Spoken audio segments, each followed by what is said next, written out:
Hello students, आज हम code 503 के लेसन नंबर 8 को डिस्कस करेंगे। लेसन नंबर 7 में भी हमने सेकंड लैंग्वेज एक्विजिशन 1 को डिस्कस किया। आज हम सेकंड लैंग्वेज एक्विजिशन 2 को डिस्कस करेंगे और इसका ओवरव्यू लेंगे कि इसमें क्या क्या चीज़ें।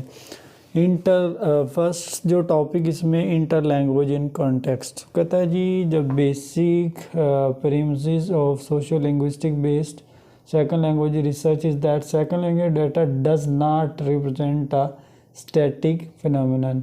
मतलब कोई स्टैटिक किस्म का डाटा नहीं प्रेजेंट करता, मतलब इस तरह 1 2 3 4 इस तरह का data. Many external variable affect learner production and developing interlanguage system. Therefore, learner in some instance produce different form of language. मतलब इसमें ये ज़रूरी नहीं कि जिस तरह की वो लैंग्वेज लर्न कर रहे हैं उसी का आउटपुट दें, लेकिन वो डिफरेंट किस्म की फॉर्म्स हो सकती हैं। कोई अच्छी बोलते हैं, कुछ ठीक नहीं बोलते, तो ये ज़रूरी नहीं है कि मतलब जब वो इंटर लैंग्वेज मतलब लिंक कैम करें ज़ुबान के दौरान तो उनकी फॉर्म ऑफ लैंग्वेज सेम हो, स्टैटिक में हो, जैसे 1 है तो 1 हो, 2 है तो 2 हो। लेकिन ये टोटली रॉन्ग कंसेप्ट है। इंटर लैंग्वेज इन कॉन्टेक्स्ट में कि लैंग्वेज की शेप और लैंग्वेज की फॉर्म डिफरेंट हो सकती है। उसके बाद इंटर लैंग्वेज वेरिएशन, वो कहते हैं वेरिएशन उसमें चेंजिंग हो सकती हैं, तब्दीलियाँ हो सकती हैं।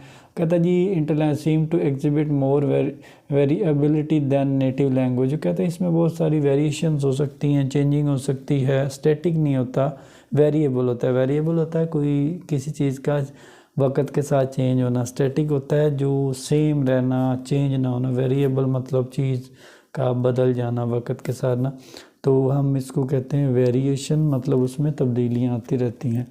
तो मतलब ये इस तरह की कंडीशन होती है इसमें लैंग्वेज लर्निंग में। सोशल इंटर एक्शनल अप्रोच, ये मतलब अप्रोच है।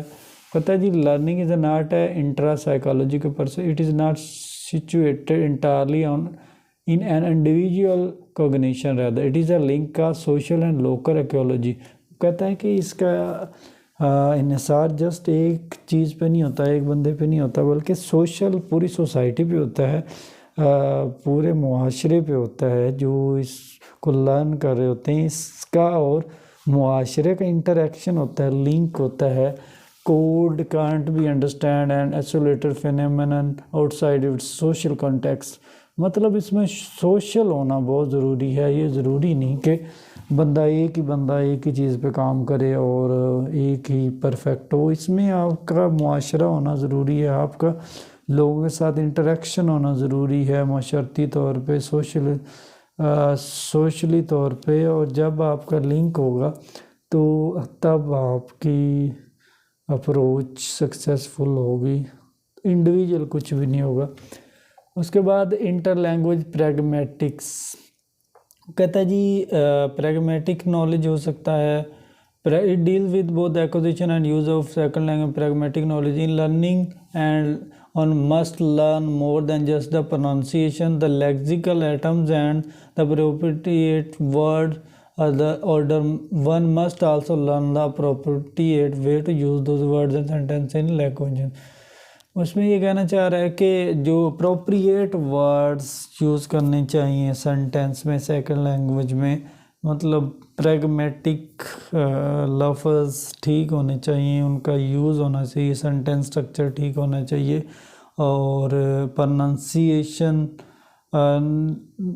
ज़रूरी नहीं है लेकिन ज़रूरी है भी। उसके साथ साथ आपका सेंटेंस स्ट्रक्चर ठीक होना चाहिए, आपकी लैंग्वेज ठीक होनी चाहिए, जो भी इस किस्म के ग्रामेटिकल एरर्स हैं उन पे काम होना चाहिए। उसके बाद कहता है जी इनपुट इंटरेक्शन एंड आउटपुट।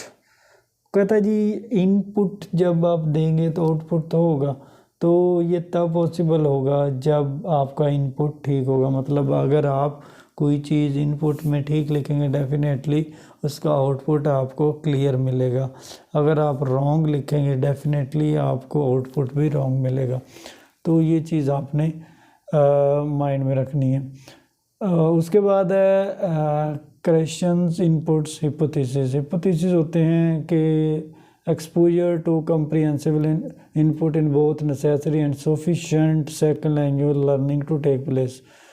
मतलब हाइपोथेसिस आइडियाज़ मतलब रिज़ल्ट जिसे हम कहते हैं कि रिज़ल्ट क्या मिलता है, आउटपुट क्या मिली है, हमने इनपुट हाइपोथेसिस दिया है, कोई वर्ड लिखा है या बोला है, तो जब हमने टीच किया है तो लर्नर ने जो सीखा है उसने क्या आउटपुट दिया है, तो वो हाइपोथेसिस में आता है। उसके बाद है लॉन्ग इंटरेक्शन हाइपोथेसिस। कहता जी जब आपकी बहुत ज़्यादा इंटरेक्शन हो जाती है, बहुत ज़्यादा मेल हो जाता है, बहुत ज़्यादा लिंक हो जाता है, तो आप जो लर्नर होते हैं उनमें डेवलपमेंट होती है, एनवायरमेंटल डेवलपमेंट होती है और बहुत ज़्यादा आउटपुट नताइज बहुत ही सफिशेंट मिलते हैं। उसके बाद beyond the domain language, one of the most widely recognized fact about second language learning is some individuals are more successful than other individuals. There may be some non-language factor responsible for those differences such as age, aptitude, motivation, attitude and social psychological influences. मतलब वो कह रहा है कि अगर बच्चा छोटा है तो उसमें लर्निंग एबिलिटी कम होगी, लेकिन जैसे जैसे वो बड़ा होगा उसमें लर्निंग एबिलिटी बढ़ती जाएगी और उसमें नई नई चीज़ें आती जाएंगी, वो बहुत ज़्यादा सीखेगा, लर्न करेगा इस सोसाइटी में, तो तब पॉसिबल होगा जब वो सेकंड लैंग्वेज लर्न करने की कोशिश करेगा। तो इसमें एज फैक्टर हो सकता है, मोटिवेशन हो सकती है, किसी की एज कम है, किसी की ज़्यादा हो सकती है। जो सेकंड फैक्टर है मतलब there are many reason for apparent lack of success, many of which are not related to language are psycholinguistic factors. Competence है मतलब कॉम्पिटेंट होना, कुछ लोग ज़्यादा कॉम्पिटेंट होते हैं, जल्दी वो समझ जाते हैं, तो कुछ कम होते हैं, उनको टाइम लगता है, तो ये फैक्टर भी हो सकता है आपकी टीचिंग में, आपकी लर्निंग में। अफेक्ट है, कहता है फैक्ट जो होता है रेफर टू फीलिंग और emotion that individual have about something. In the case of language learning it can refer to feeling और emotional reaction about the language. मतलब ये फीलिंग आपके इमोशन पे इफेक्ट कर सकता है। तो जब लोग बोलते हैं, कल्चर के बारे में आइडिया देते हैं, तो इसका भी इफेक्ट हो सकता है आपकी टीचिंग में, आपकी लर्निंग में। लैंग्वेज एंग्जाइटी कहता है जी बहुत ज़्यादा बड़ा फैक्टर है लर्निंग में, आपके लर्न करने में, सीखने में। तो मतलब आप परेशान होते हैं जब दूसरी लैंग्वेज सीखते हैं, क्योंकि आपको उसके बारे में आइडिया नहीं होता, आप नई लैंग्वेज सीख रहे होते हैं, तो ये भी फैक्टर बहुत ज़्यादा इन्वॉल्व होता है हमारी लर्निंग में। सोशल डिस्टेंस हो सकता है माशरती, जैसे हमारी मदर टंग उर्दू है, तो जब हम दूसरी लैंग्वेज सीख रहे होते हैं तो कुछ माशरे के लोग वो उसको अच्छा नहीं समझते, और सम टाइम हमारे कंट्री में वो ज़्यादा नहीं बोली जाती, तो बहुत ज़्यादा लर्निंग पे इफ़ेक्ट पड़ता है सोशल डिस्टेंस की वजह से। एज डिफरेंस भी हो सकता है। एज डिफरेंस मतलब it's commonly believed that children are better language learner that adults in the sense they can gain the mastery of and second language whereas adults can't. इसमें कहना चाह रहे हैं कि बच्चे जल्दी सीखते हैं रेदर देन जो बड़े लोग होते हैं, क्यों लर्निंग कैपेबिलिटी ज़्यादा होती है और वो बहुत ही जल्द इस चीज़ को सीख जाते हैं। और जो अडल्ट होते हैं, बड़े होते हैं, वो सम टाइम उनको मुश्किल होती है लर्न करने में, सीखने में। Aptitude it is refers to one potential for learning new knowledge या न्यू स्किल। मतलब इसके आप अगर एक नई लैंग्वेज के तौर पे सीखेंगे, नई स्किल के तौर पे सीखेंगे, तो आप बहुत ज़्यादा कुछ गेन करेंगे। मोटिवेशन, उसके बाद आपको मोटिवेशंस होती हैं। Social psychology factor use to count for difference in language. It make sense that, इसमें ये कहना चाह रहे हैं कि मोटिवेशन बहुत ज़्यादा फैक्टर करती है। मतलब अगर आप सीख रहे हैं तो आपके माइंड में ये है कि मैं इससे बहुत कुछ सीखूंगा, बहुत लोग मुझसे मोटिवेट होंगे और बहुत ज़्यादा नॉलेज मिलेगा। तो ये भी फैक्टर बहुत ही अहम रोल अदा करता है हमारे लर्निंग में। उसके बाद दी लेक्सिकॉन, ठीक है।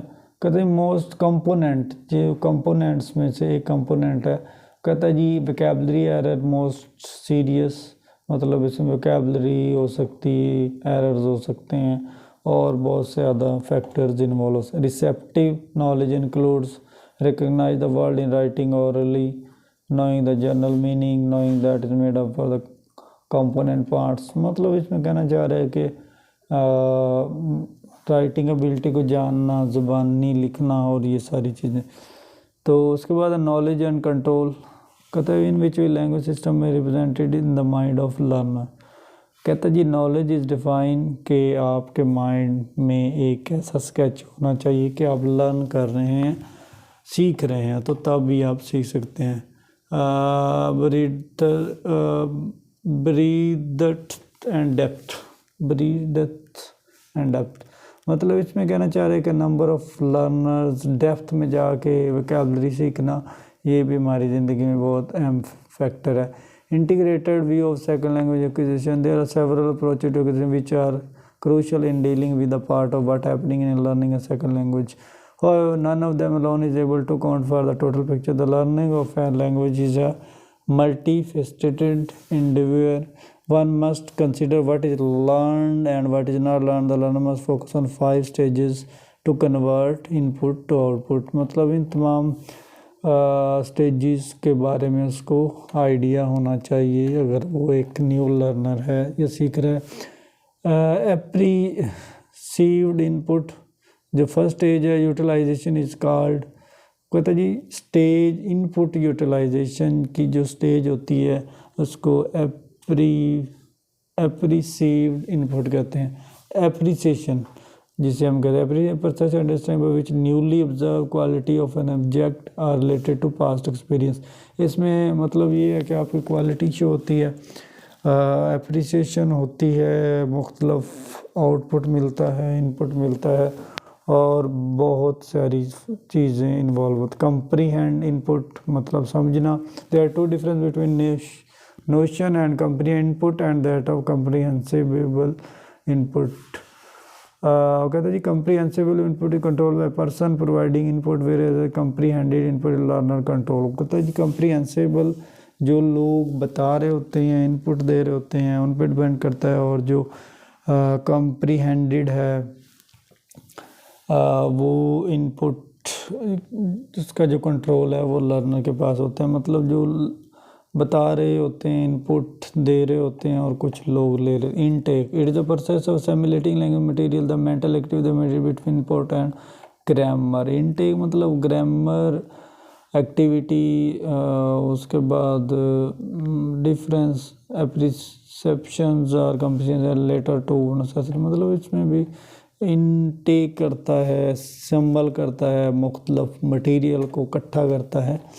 उसके बाद इंटीग्रेशन, वो कहता है जी intake there are at least 2 possible outcome both of which are form to development part of 1 second grammar second language grammar and storage. मतलब ग्रामर का फैक्टर होना बहुत ही ज़रूरी है। उसके बाद आउटपुट, एंड पे जो लास्ट स्टेज बचती है और एंड पे जो लास्ट चीज़ बड़ा ही रोल अदा करती है वो आपका आउटपुट है। Output can be in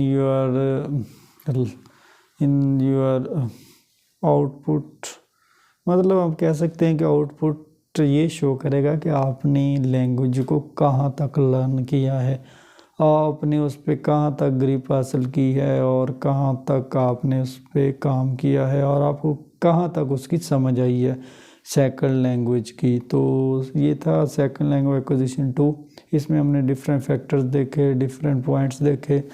cheese same ही है कि इसमें भी यही बताना चाह रहा है कि जो दूसरी लैंग्वेज 2 हम लर्न करते हैं या लर्न करने की कोशिश करते हैं तो कौन से फैक्टर इन्वॉल्व होते हैं और क्या चीज़ें ज़रूरी होती हैं, और जब हम लर्न कर रहे थे करके फ्री हो जाते हैं तो मतलब कौन कौन से एक्यूरेसी, कौन कौन सा कॉन्टेक्स्ट, कौन कौन से ग्रामर फैक्टर हमारे इम्प्रूव हो जाते हैं, और क्या वो लैंग्वेज हमारे लिए बेनिफिशियल होती है, यूज़फुल होती है इन आवर प्रैक्टिकली लाइफ और नॉट।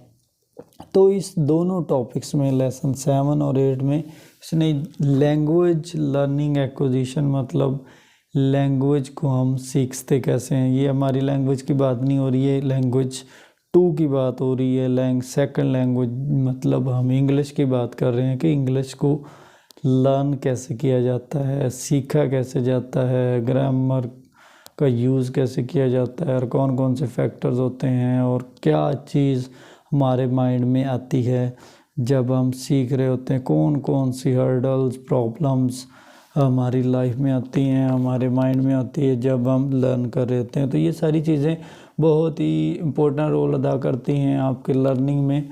होप सो आपको इन दोनों लेक्चर्स की समझ आई होगी। Second language acquisition 1, second language acquisition 2, मतलब इन दोनों लेक्चर को हमने डिफ़ाइन किया।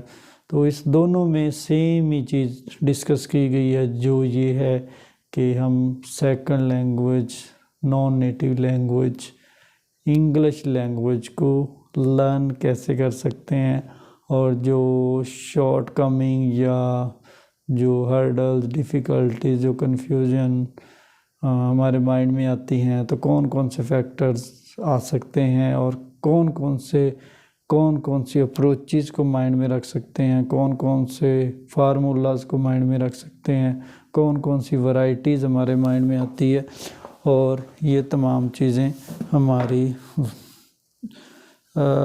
हमारी शॉर्ट कमी को दूर कर सकती हैं। होप सो दोनों लेक्चर्स सेम ही टॉपिक पे हैं, सेम ही वर्डिंग है और डिफरेंस है तो डिफरेंट फैक्टर्स का और डिफरेंट अप्रोचेस, इसमें डिफरेंट अप्रोचेस हैं, उससे पहले उसमें डिफरेंट अप्रोचेस हैं, तो इसलिए इनमें डिफरेंट अप्रोचेस हैं। तो नेक्स्ट लेक्चर में हम लेसन नंबर 9 को डिस्कस करेंगे। तो होप सो इसको आप जब सुनेंगे तो आप आसानी से इसको क्लैरिफाई कर लेंगे, आसानी से इसको समझ लेंगे for your paper point of view.